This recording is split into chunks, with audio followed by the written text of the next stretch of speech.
assalaamu calaykum.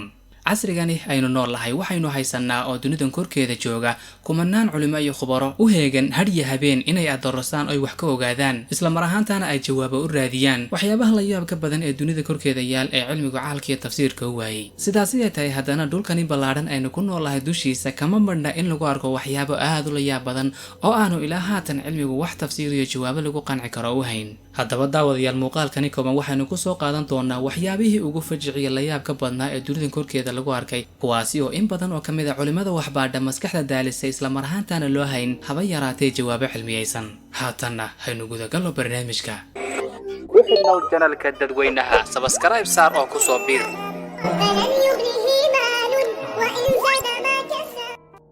Jacqueline Priestman iyo odaygeedu waxay si degan isaga wada noolaayeen boqortooyada dalka Ingiriiska. hase ahaatee waxaa dhexdooda yaalay is-afgaranwaa iyo doodo aad u badan.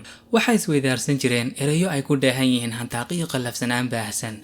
maalin maalmaha ka mid ah ayaa waxaa dhex martay dagaal iyo dood aad u kulul. odaygeeda ayaa gurigii isaga baxay, hase ahaatee markii uu sii baxayay ayaa waxa uu kusii tuuray erey aanay weligeedii laawi doonin. waxa uu ku yidhi, waxa aan rajaynayaa in ay qoortu kaa go'do. isla maalintii uu odaygeedii guriga ka baxay ayaa waxa galay shil aad u halis badan. dhakhtarka ayaa loola cararay oo dhakhtarkii ayaa la dhigay. hase ahaatee muddo yar kadib waa uu naf baxay. haddaba geeridiisii muddo yar kadib ayaa xaaskiisii Jacqueline Priestman waxay isku aragtay dhacdooyin aad uga argagixiyey.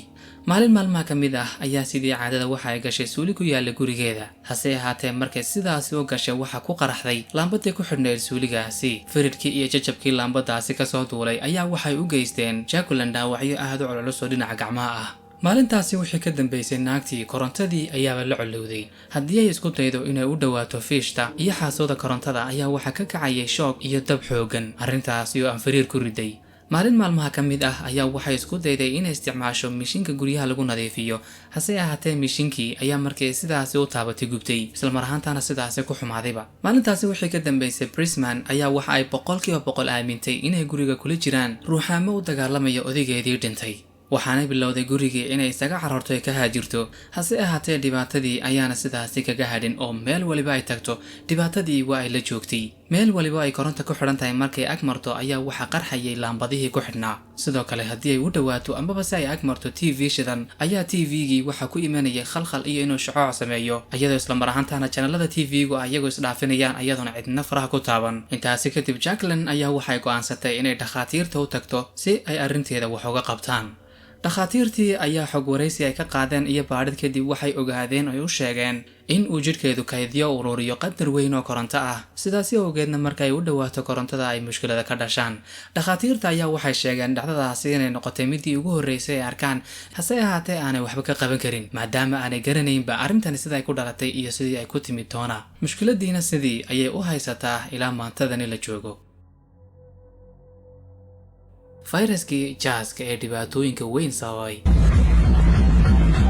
waxaa laga yaabaa inaad tidhaahdo camow jaas iyo fayras maxaa isku keenay? qof jaasaya waaba qof caafimaad qaba oo jaasaye, dadka caafimaadka qaban baynu ku ogeyn jaaske.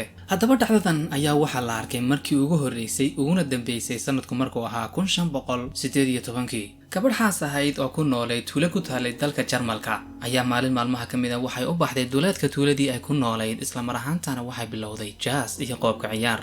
gabadhan ayaa keligeed iska jaasaysay bilaa music, bilaa waxba, bilaa sanqadh. faraha hore lugaheeda iyo gacmaha unbay keligeed ka jaasaysay. sidaasi ayay ku waday oo joogtaysay. maalin walba meeshii ayay ku noqotaa, way jaastaa, habeenkiina way soo hooyataa. sidii waxay ku wadaba gabadhii haddaba cidlama aanay noqon. kolba qof ayaa kusoo biirayay. way kadibna dad ay tiradoodu koru dhaafayso ilaa 30 qof ayaaba jaaskeedii kusoo biiray. dadkii gabadhani jaaska ku weheliyey ayaa waxay isugu jireen rag iyo dumar, hase ahaatee waxa u badnaa dumar.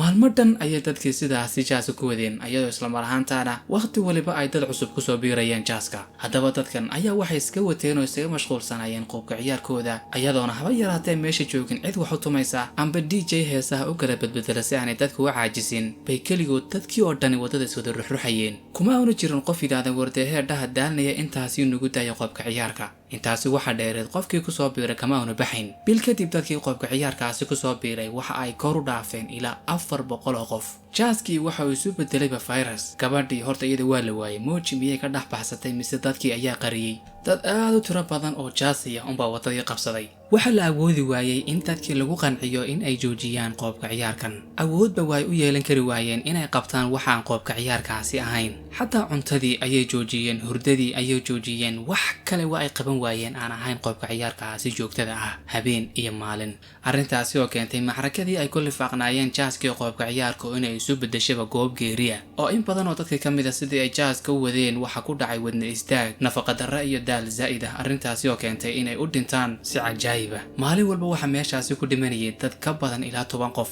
waxa la isku dayay wax waliba oo dadkaana lagaga joojin lahaa jaaska. waa la dhawaaqay, waa la qayliyay, joojiya baa la yidhi, si kasta waa la yidhi waa ay joojin waayeen. isku day kasta waxa uu noqday mid fashil ku dhammaaday. ilaa dadkii meeshii ku jaasayay xoog loo adeegsado oo meesha laga kaxeeyo. waxay noqdeen qaar xoog lagu riixiyo, qaar iyagoo jaasaya sidooda lagu qaado, iyo qaar xanuunsanayo dhulka yaallo oo laga qaado, iyo in intii meesha ku naf weyday meydkoodii meesha laga ururiyo. magaaladii ayaa isugu soo baxday si ay dadkaasi ugu duceeyaan. ugu dambayna ilaahay waxa uu ku guuleeyay dadkii inay ka ladnaadaan ay ka bogsadaan, isla mar ahaantaana intii nooleeday ay ku soo laabtaan noloshoodii caadiga ahayd. arrinta la yaabka leh ayaa waxay tahay dhacdadaasi oo dhacday qarniyo badan ka hor ayaa cilmigu ilaa haatan uu ka xaajisan yahay uu wax jawaab ah u leeyahay arrintaasi sida ay ku dhalatay iyo waxaanay dadka qabsaday ee sidaasi oo dhan u ruuxayay. ku xidhnow janalka dadweynaha, subscribe saar oo ku soo biir.